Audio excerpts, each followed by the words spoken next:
শাহরাস্তিতে সিজারে ভুল চিকিৎসায় মায়ের মৃত্যুর অভিযোগ। 4 সন্তানের আহাজারিতে স্তব্ধ জনপদ, হাসপাতাল ঘিরে জনতার তাণ্ডব। চাঁদপুরের শাহরাস্তিতে একটি প্রাণ, একটি পরিবার, একটি জনপদের হৃদয়ে রক্তক্ষরণ, সবকিছুর কেন্দ্রবিন্দুতে মোসাম্মত রিপার মৃত্যু। 4টি অবুঝ মুখ চেয়ে আছে, মা কোথায়? কিন্তু উত্তর নেই। আর এই উত্তরহীনতাই 3.5 লাখ মানুষের জনপদকে কাঁদিয়ে তুলেছে। ক্ষোভে ফেটে পড়েছে জনতা, ভেঙেছে হাসপাতালের দরজা জানালা। শাহরাস্তির নিজ মেহর পূর্বপাড়া তালতলা এলাকার কবিরাজ বাড়ির গৃহবধূ মোসাম্মত রিপা গত 26 জুন শাহরাস্তি জেনারেল হাসপাতালে গাইনি চিকিৎসক ডাক্তার তানজিনার অধীনে তার সিজার হয়। 30 জুন হাসপাতাল ছাড়েন। এরপরই শুরু হয় দুর্বিসহ যন্ত্রণা, অতিরিক্ত রক্তক্ষরণ, শারীরিক জটিলতা, নিঃশেষ শরীর। পরিবারের অভিযোগ, অপারেশনের সময় চিকিৎসক প্রস্রাবনালী ও জরায়ু ক্ষতিগ্রস্ত করেন, যা ছিল মৃত্যু ফাঁদে প্রথম ধাপ। রক্তক্ষরণ আর জটিলতা বাড়তে থাকলেও ডাক্তার তানজিনা তাকে দেখেননি বলার মতোও না। রিপাকে পাঠানো হয় কুমিল্লা, সেখান থেকে ঢাকায় শেষ নিঃশ্বাস ফেলেন 1 আগস্ট রাত 2টা 30 মিনিটে। এ যেন এক নীরব হত্যাকাণ্ড।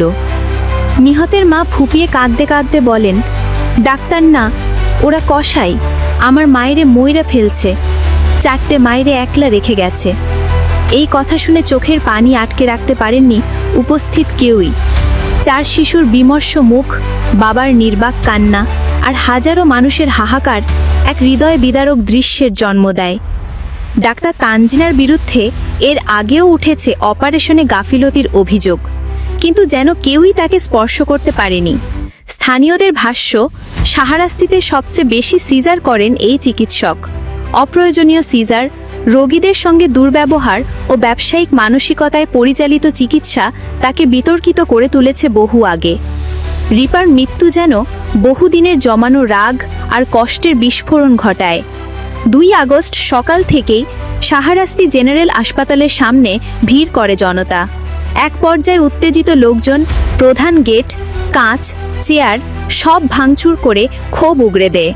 দ্রুত পরিস্থিতি সামাল দিতে মোতায়েন করা হয় অতিরিক্ত পুলিশ।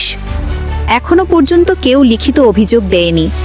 তবে ওসি মোহাম্মদ আবুল বাশার জানিয়েছেন, পরিস্থিতি যাতে আর উত্তপ্ত না হয় সেজন্য এলাকায় বাড়তি নজরদারি চলছে। চেষ্টা করেও ডাক্তার তানজিনার বক্তব্য পাওয়া যায়নি, তিনি ফোন রিসিভ করেননি।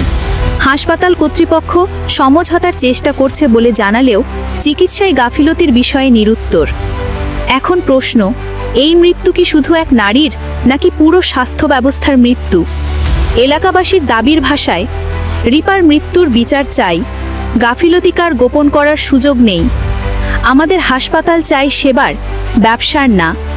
এই মৃত্যু যেন নতুন ইস্যুর জন্ম না দেয়, এই অকাল কান্না যেন আর কোনো শিশুর ভাগ্যে না জোটে, এটাই এখন শাহরাস্তির মানুষের একটাই প্রার্থনা।